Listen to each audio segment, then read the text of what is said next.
There has never been a better time to check out futtrading.co.uk. It is our trading website where we give you the buying and selling prices for every single card on this game and teach you how to trade. The market on FIFA 23 is the most expensive we have ever seen. So if you want the best cards, check out the website. There are giveaways. We'll have tournaments launching soon so you can pay people for prizes and it helps support our content. I guarantee you, you will never ever look back again and you'll never need to spend a single penny on FIFA points.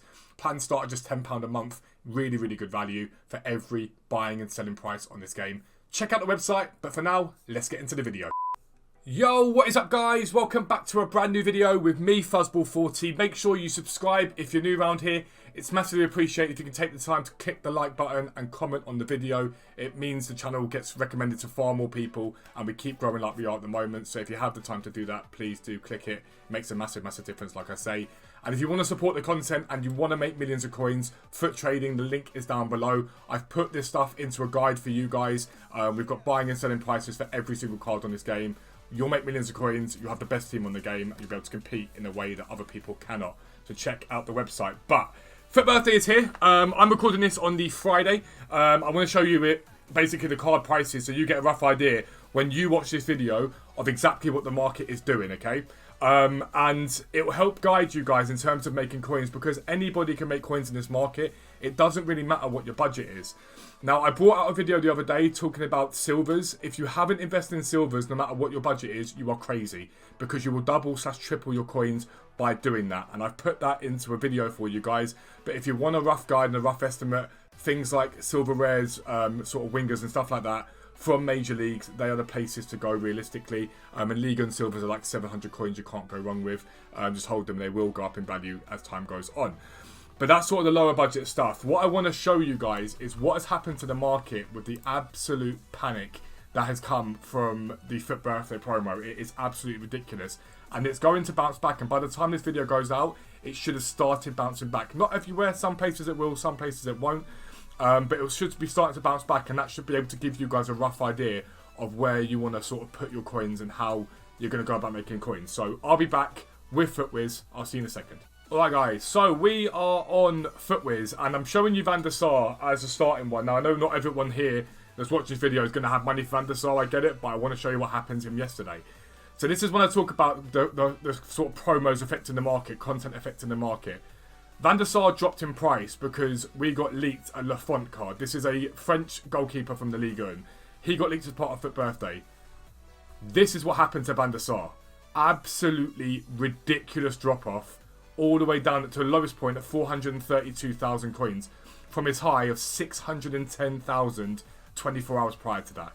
Absolutely ridiculous drop-off. And he's bounced back a little bit, but he's not anywhere near where he was. Panic because of Lafont. Lafont is not going to be anything that affects Van der Sar's price, or should affect Van der Sar's price, because they're not even remotely close in terms of value. Lafont will probably be 50, 60k, if that. And Van der Sar sitting at 459k. It's ridiculous. The panic on the market for FUT Birthday is always a joke, but it always bounces back. Melier is a much more equal, I'd say, comparison because he's a French goalkeeper, but again, he is the Premier League. It's at 27,000 coins as I record this. He was literally 43,250, and he's literally fallen. Look at the cliff. It's literally a cliff. He has fallen off because of Lafont.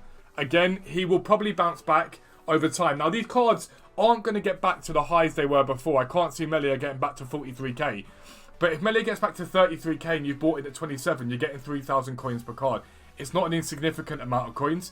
It's really not an insignificant amount of coins at all. And it's relatively easy to spot these trends. You see a card, they go up in value, they go down in value. It's so easy to spot what's going to happen. So you might want to look at FUT Fantasy Team 2 and have a little look at these cards. Top Rack, for example, I've told you guys so many times before, buy him at 18k, he will go up in value. It's as simple as that. DeMarcus is at 46,000 coins. If, for example, we got a La Liga right back, we probably won't, but if we got a La Liga right back and DeMarcus dipped off in value, because he's going to get an upgrade, he'll go back up again. I showed you guys this the other day. I paid 37k for a load of DeMarcuses, sold them at 45, made 5k a card. It was very, very nice indeed. Again, the same thing can happen with any of these cards here. If we saw, for example, I don't know, a really dominant centre mid from the Bundesliga, Chan could bounce in price because he links to him, or he could dip off in price because of that. And we saw it earlier in the week, as it wants to load. It's going to do that slow thing. Chan dipped to 243. He's back up at 288 now. All it takes is a Bundesliga centre midfielder for him to absolutely collapse in price. What will happen? He'll bounce back again. And it's just keeping an eye on the market, keeping an eye on these players and going, right, where is the panic? Where is the issue? Where is the drama? And it's all going to come from players that match what the FUT Birthday team is. So if you see a striker from the Premier League, there's a very good chance that strikers from the Premier League will dip in value, but it is always temporary.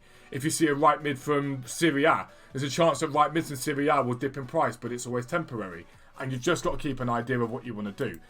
For me, the safest place to buy cards tends to be in icons. It tends to be in these icons. And if you're sort of lower budget, it's going to be harder for you to get involved in it. But if you're someone sitting there and want to buy into a few of them, really easy way to do it is just to get an idea of buy it now, right? So where's price? Let's go here. Let's go max buy it now 120. And let's go minimum buy it now 100,000. Okay, this is a spot that I've liked all year when it's come to buying these icons, because they tend to get hit and then bounce back quite nicely. So we see tonight, for example, I don't know, a Bundesliga striker. You've got Miroslav Klose at 105. What you'll see tonight is people will sell stuff off, and you'll see a lot of these cards dip. A lot of these cards come down in value. We're going to get closer up and have a look at him. A closer look at him, you might say. No. We look at him, and you can see Klose's actually up a little bit at 105. So you know there's been a demand for him all week from where he was. There's been a demand for him. If you look at the hourly graphs and keep an eye on him, he's actually up at the moment. So I know that Klose's average price has been more closer to sort of 95, 96k. So for him, I'm like, okay, cool. If he gets down to that sort of 95k mark, there could be a buy point on him that's going to be very little risk. Especially if there's a Bundesliga link up. And the reason why I think you might see a little bit of rise in him at the moment is because we've confirmed to get a Thomas Müller, who might be easier to link up with someone like a Klose card, because Thomas Müller's not going to be that expensive unless he's a very good 5-star card. Again, I might look at someone else and say Baggio. I've looked at Baggio's 91 rated card, 118k there. And I look at rough estimates. And if you look, Baggio has continually come down in price over the course of the last week. He's sort of steadily gone down. If we look at his price on console, he's had lows of like 109, highs of 124. So right now at 118k is his lowest. Again, I'd keep a massive eye on him tonight. And if he gets down to like that low of 109, 110, it's a good buy. It's a relatively solid buy. And again, I think the market's only going to rise from here. Most icons, you've got to bear in mind, they've got to be really nice, usable icons. Someone like a Riquelme, I wouldn't care less about. He's not very usable. He's not very good. I wouldn't really care about him. Baresi, I wouldn't really care about him at all. Hernan Crespo, though, someone that you might want to look at. 112k there. Again, look at him. He's a very usable striker. It's a very good striker, to be fair. Crespo, I don't really get why he doesn't get more use. His stamina's a little bit low, but it's a very good card. Again, as you look, a gradual downward trend with all this FUT Birthday panic. Hit a low of 109. He's at 112 there. Look at the hourly graph, and we get a rough idea that he's been in and around low points, 105-ish, give or take, high points, 126, and again, up and down, up and down, up and down. And if I have a little look on the market at him, the way that I keep an eye on his price is I would go like Crespo, and I keep an eye on him and see what... Is that his 90? It's his 90, isn't it? Yeah. So I might have a little look. So we said there's 112 there, so I'm just going to up anything from 1 to 115, basically, and see what's there. So we've got two 113s. I'd add to my transfer targets both of these tonight, for example, and I'd wait. And I can guarantee you someone will drop like a 105 or will drop a 102 because they want to undercut and get them sold in that panic, and that'll be your time to buy. That'll be your time to buy him. And it wouldn't surprise me, based upon the graph that I've seen here of where he was early on. 120 again wouldn't surprise me if we got somewhere near that again. Wouldn't surprise me a little bit. And if you've got an Argentinian in FUT Birthday, that would see him boost even more, just for the links realistically. Although link investing tends to be better via league. It does tend to do a lot better via league. Again, keep an eye out for bids though. For any of these cards you're looking at, if tonight we get a right back from the Bundesliga and you're thinking, right, all the right backs from Bundesliga are going to dip, because they probably will, keep an eye on bids. Let's say they dip to 40k, you can look for bids and get them at 35 and make yourself even more coins. In the panic, not a lot sells. So that's the time for you to buy in that panic. Once the panic ends, it all gets bought up and everything starts to rise. But someone like this Crespo here sat with a bid at 67k. It wouldn't surprise me if this card was pick upable easily at 100, 105. I've done it plenty of times this year when it comes to picking up icons. But that's what I'd be looking for FUT Birthday, basically, within the sort of period of 24 hours afterwards. For you guys, you'll see this on a Saturday, so it will give you a rough idea of what the market's done in that 24-hour period, and you'll know what to buy, what not to buy. If you're starting to see cards gradually rise now, it's usually a good sign to buy, and they should do quite well. If you're new around here, make sure you subscribe down below. Make sure notifications are turned on so you never miss an upload. Check out the website if you want all of these guides with the prices attached to them. Check out the website. But for now, I'm out. Peace out. I'll speak to you soon.